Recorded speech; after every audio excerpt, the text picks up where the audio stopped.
बिस्मिल्लाहिर्रहमानिर्रहीम। अस्सलाम वालेकुम। मैं हूं फैसल अब्बास और आप हमारा यूट्यूब चैनल देख रहे हैं। इस वीडियो के अंदर हमने बात करनी है कि 13 हुकूमती इत्तेहादी ऐसे हैं जो कि हुकूमत से नाराज़ हैं और उनकी हुकूमत पर चंद तहफ़्फ़ुज़ात हैं। उसके साथ 5 नून लीग के एमएनए ऐसे हैं जिनकी इमरान खान से जो है वो मुलाकात मुतवक्के है। इस हवाले से भी कुछ डिटेल्स हैं। वज़ीर-ए-आज़म शहबाज शरीफ की गवर्नर से 15 मिनट की अहम मुलाकात हुई है और इस वक्त जरदारी भी लाहौर के अंदर मौजूद हैं और उनकी भी मुलाकात मुतवक्के है वज़ीर-ए-आज़म शहबाज शरीफ से। इमरान खान की ज़ेर सदारत एक अहम इजलास हुआ है और उस इजलास में ये मुशावरत की गई है कि जो एमक्यूएम को तहफ़्फ़ुज़ात हैं पीडीएम से और इनकी टोटल जमातों से, तो उसको बुनियाद बनाकर सदर को ये इख्तियार है कि वो वज़ीर-ए-आज़म शहबाज शरीफ को कहें कि वो इत्तेमाद का वोट लें। क्योंकि इमरान खान इस वक्त ये समझते हैं कि अगर शहबाज शरीफ एतमाद का वोट लेते हैं तो एमक्यूएम जो है वो उनको वोट नहीं देगी और इस तरह से इनकी हुकूमत जो है वो फारिग हो जाएगी। पंजाब असम्बली की जो सिचुएशन है, इस वक्त गवर्नर की 15 मिनट की मुलाकात हुई है वज़ीर-ए-आज़म शहबाज शरीफ से और दूसरी जानिब गवर्नर ने समरी पर दस्तखत कर दिए हैं कि असम्बली की जो तहलील की एडवाइस जो वज़ीर आला पंजाब चौधरी परवेज़ इलाही की जानिब से भिजवाई गई थी, उस पर सदर ने दस्तखत कर दिए हैं। पंजाब असम्बली अभी तहलील उसका टाइम ये है कि जब उसको 48 घंटे पूरे होंगे तो असम्बली तहलील हो जाए, ऑटोमेटिकली हो जाएगी। अगर गवर्नर नोटिफिकेशन जारी कर देता है तो फिर असम्बली तहलील हो जाएगी। ज़ाहिर है पहले गवर्नर बताता होता है कि मैं नोटिफिकेशन की डेट देता है कि मैं नोटिफिकेशन जारी करूंगा, उसके बाद फिर असम्बली जो है वो तहलील कर दी जाती है, गवर्नर की जानिब से नोटिफिकेशन जारी किया जाता है। लेकिन अभी तक गवर्नर ने दस्तखत किए हैं, नोटिफिकेशन जारी नहीं किया। उसके बाद अब सिचुएशन ये है कि जो केपी के महमूद महमूद खान है, उनके जो वजीर आला हैं, उनकी जानिब से भी आज क्लियर कर दिया गया है कि ये वजारत जो इमरान खान की है, मेरे पास जो उनकी अमानत है, जब वो कहेंगे हम जो है वो इस असम्बली को तहलील कर देंगे। और आज उन्होंने इंदिया दिया है कि आज जो केपी की असम्बली है वो तहलील कर दी जाएगी। उसके बाद इस्टेब्लिशमेंट कहाँ पर खड़ी है, क्या इस्टेब्लिशमेंट न्यूट्रल है या फिर उन्होंने अपना रोल प्ले किया है, इस हवाले से शेख रशीद साहब एक उनका पैगाम जीएचक्यू से एक पैगाम लेकर आए हैं, वो भी आपके सामने जो है वो रखते हैं। अब जरदारी साहब फिर लाहौर के अंदर पहुंच चुके हैं और अहम अहम मुलाकातें करेंगे। वज़ीर-ए-आज़म शहबाज शरीफ की ज़ेर सदारत जो इनका अहम इजलास हुआ है, उसमें इस चीज़ पर गौर किया गया है कि किस तरह से अगर पंजाब की असम्बली तहलील होती है या फिर जो केपी की असम्बली है वो तहलील होती है, तो उसके बाद क्या होगा। क्या सिर्फ इन दो सूबों के अंदर इलेक्शन करवाए जाएंगे या फिर जनरल इलेक्शन होगा।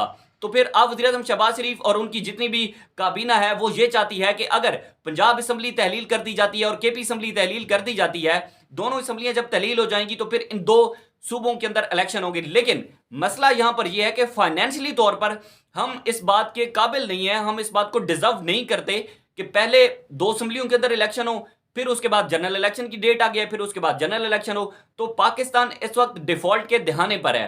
तो हम इस बात के काबिल नहीं है कि पहले दो सूबों के अंदर इलेक्शन करवाया जाए और फिर उसके बाद जनरल इलेक्शन करवाया जाए। उसके बाद इसहाक डार ने भी आज एतराज किया है कि आज तक आज तक हमने ऐसे हालात नहीं देखे, मुआशी चैलेंजेस ऐसे नहीं देखे जो इस वक्त पाकिस्तान की सिचुएशन है, पाकिस्तान की जो इकोनॉमिक सिचुएशन है। चलें, अच्छा हुआ इस बात को तो इसहाक डार ने माना कि 6 महीनों के अंदर, 8 महीनों के अंदर जो उन्होंने गंद किया है और जो उन्होंने पॉलिसीज अपनी दी हैं, उन पॉलिसीज पर उनको एतराफ़ है कि हमारी पॉलिसीज की वजह से आज तक हमने ऐसी सिचुएशन जो है वो इकोनॉमिकली तौर पर ऐसी सिचुएशन नहीं देखी जो कि अब बनी हुई है।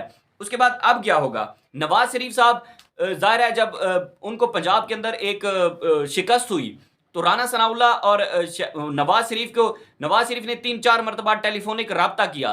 जब पार्टी की क़यादत की जानिब से कहा जा रहा था नवाज शरीफ साहब को क्या वतन वापस आएं, मरियम नवाज हैं तो वो लंदन में बैठी हैं, हमजा शहबाज जब उन्हें कहा जाता है कि आप आ जाएं, हम आपको वज़ीर आला बना देते हैं, फिर हमजा शहबाज जो है वो लंदन से वापस आ जाते हैं। लेकिन उससे पहले वो लंदन से वापस आने को तैयार ही नहीं है। अगर यहां पर पंजाब के अंदर सिर्फ रगड़ा जा रहा है तो वो सिर्फ और सिर्फ वज़ीर-ए-आज़म शहबाज शरीफ को रगड़ा जा रहा है, राना सनाउल्लाह को रगड़ा जा रहा है या फिर एहसन इकबाल है, ख्वाजा आसिफ है। लेकिन इनकी जो सीनियर क़यादत है वो इस वक्त मुकम्मल तौर पर लंदन में बैठी हुई है और लंदन से वापसी का कोई प्लान नहीं है। सिर्फ मरियम नवाज का कहा जा रहा है कि वो जो है वो लंदन से वापस आ सकती हैं आने वाले हफ्ते के अंदर। लेकिन नवाज शरीफ ने मुकम्मल तौर पर एक इनकार कर दिया है कि मैं किसी सूरत में पाकिस्तान वापस नहीं आऊंगा। अब अगर ज़ाहिर है सीनियर क़यादत जब तक नहीं होती और जब तक वो यहाँ पर नहीं होंगे, इंतखाबी मुहिम नहीं चलाई जाएगी, तो फिर कहाँ से इनका बयानिया बनेगा और कहाँ से जीत होगी। आज जो अहम इजलास हुआ है पीडीएम का और वज़ीर-ए-आज़म शहबाज शरीफ की ज़ेर सदारत, उसमें भी इनके जितने भी अरकान हैं उनको कहा गया है कि आप 2 सूबों के अंदर जो इलेक्शन होने हैं उनके इंतखाब की मुहिम चलाएं और उस पर जो है वो गौर करें। हमेशा पीडीएम गौर करती है, हमेशा हम देखते हैं कि जब इजलास होता है तो नून लीग इस पर सिर्फ गौर ही करती है। उसके बाद अब मसला यह है कि यहां पर एस्टैब्लिशमेंट कहां पर खड़ी है, क्या वाकई एस्टैब्लिशमेंट न्यूट्रल है या फिर वो अपना रोल प्ले कर रहे हैं। इस हवाले से शेख रशीद साहब ने चंद एक इंकशाफात किए हैं और शेख रशीद साहब कहते हैं कि इस हवाले से एस्टैब्लिशमेंट ने फैसला किया है कि वो एक हद से आगे नहीं जाएंगे, यानी कि सर्टन लिमिट रखी है उन्होंने कि एक लिमिट है, उससे आगे हम नहीं जाएंगे।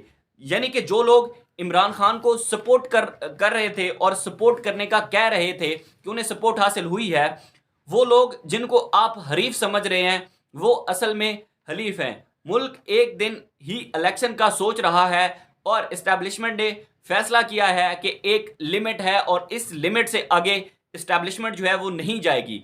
इस हवाले से शेख रशीद साहब ने एक ज़बरदस्त जुमला कहा है। वो कहते हैं कि अगर इदारों ने बंदे रोकने होते तो परवेज इलाही के 186 अरकान कैसे पूरे होते। अगर इस्टेब्लिशमेंट ने अपना रोल प्ले करना होता और अगर रोल प्ले किया है इस्टेब्लिशमेंट ने तो 186 अरकान फिर कैसे पूरे हुए हैं। या तो फिर वो कहते हैं कि इस्टेब्लिशमेंट जो है वो इमरान खान साहब के हक में जा रही है या फिर इस्टेब्लिशमेंट न्यूट्रल है, क्योंकि पीटीएम से तो मुकम्मल तौर पर हाथ जो है वो उन्होंने उठा लिया है कि अब जो भी करना है आप लोग ही करें, सियासी जमातें आपस में निपटे, इस्टेब्लिशमेंट जो है वो मुकम्मल तौर पर न्यूट्रल हो चुकी है। इस हवाले से चंद एक सहाफ़ी ट्वीट्स कर रहे हैं कि अगर इस्टेब्लिशमेंट क्या सिर्फ जो एक ज़ाहिर है जो पीडीएम के हामी सहाफ़ी हैं वो इमरान खान को जो है वो लाडला कहते हैं, तो वो कह रहे हैं कि क्या सिर्फ न्यूट्रलिटी जो है वो पीडीएम तक खड़ी है, क्योंकि जब इमरान खान की बारी आती है तो न्यूट्रलिटी दूर हो जाती है, क्योंकि जो इमरान खान साहब और जो परवेज इलाही ने 186 अरकान पूरे किए हैं उनको तहफ़्फ़ुज़ात हैं कि इस्टेब्लिशमेंट ने इसमें अपना रोल प्ले किया है। उनके चंद एक सहाफ़ी हैं जो कि इस बात पर जो है वो बिलीव रखते हैं कि इसमें इस्टेब्लिशमेंट ने अपना रोल प्ले किया है। लेकिन शेख रशीद साहब की जो बात हुई है उसमें यह बात क्लियर है कि इस्टेब्लिशमेंट मुकम्मल तौर पर न्यूट्रल हो चुकी है और उन्होंने कहा है कि चंद एक सर्टन लिमिट है, उस लिमिट के आगे हम नहीं जाएंगे और हम वो अपना जो पिछले एक एरा के अंदर उनकी जो बदनामी हुई है, इस्टेब्लिशमेंट की इदारों की जो बदनामी हुई है, उसमें मजीद इसमें हम अपना किरदार अदा नहीं करेंगे। इसहाक डार साहब वो एतराफ़ कर चुके हैं कि इस वक्त मुल्क जो है वो डिफ़ॉल्ट के दिहाने पर है। मुझे दीजिए इजाज़त, अल्लाह हाफ़िज़। और नवाज शरीफ ने 3-4 मरतबा टेलीफोनिक राब्ता किया। जब पार्टी की क़यादत की जानिब से कहा जा रहा था नवाज शरीफ साहब को क्या वतन वापस आएँ।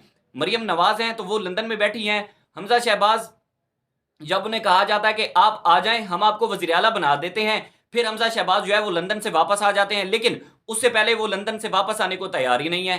अगर यहाँ पर पंजाब के अंदर सिर्फ रगड़ा जा रहा है तो वो सिर्फ और सिर्फ वज़ीर-ए-आज़म शहबाज शरीफ को रगड़ा जा रहा है, राना सनाउल्लाह को रगड़ा जा रहा है या फिर एहसन इकबाल हैं, ख्वाजा आसिफ हैं। लेकिन इनकी जो सीनियर क़यादत है वो इस वक्त मुकम्मल तौर पर लंदन में बैठी हुई है और लंदन से वापसी का कोई प्लान नहीं है। सिर्फ मरियम नवाज का कहा जा रहा है कि वो जो है वो लंदन से वापस आ सकती हैं आने वाले हफ्ते के अंदर, लेकिन नवाज शरीफ ने मुकम्मल तौर पर एक इनकार कर दिया है कि मैं किसी सूरत में पाकिस्तान वापस नहीं आऊँगा।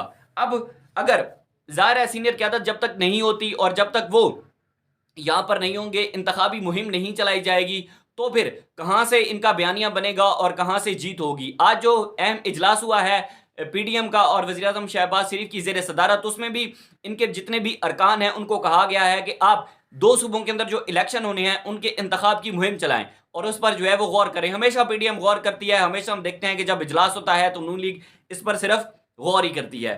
उसके बाद अब मसला यह है कि यहाँ पर इस्टेब्लिशमेंट कहाँ पर खड़ी है, क्या वाकई इस्टेब्लिशमेंट न्यूट्रल है या फिर वो अपना रोल प्ले कर रहे हैं। इस हवाले से शेख रशीद साहब ने चंद एक इंकशाफात किए हैं और शेख रशीद साहब कहते हैं कि इस हवाले से इस्टेब्लिशमेंट ने फैसला किया है कि वो एक हद से आगे नहीं जाएंगे, यानी कि सर्टन लिमिट रखी है उन्होंने कि एक लिमिट है, उससे आगे हम नहीं जाएंगे। यानी कि जो लोग इमरान खान को सपोर्ट कर रहे थे और सपोर्ट करने का कह रहे थे कि उन्हें सपोर्ट हासिल हुई है, वो लोग जिनको आप हरीफ समझ रहे हैं वो असल में हलीफ हैं। मुल्क एक दिन ही इलेक्शन का सोच रहा है और एस्टैब्लिशमेंट ने फैसला किया है कि एक लिमिट है और इस लिमिट से आगे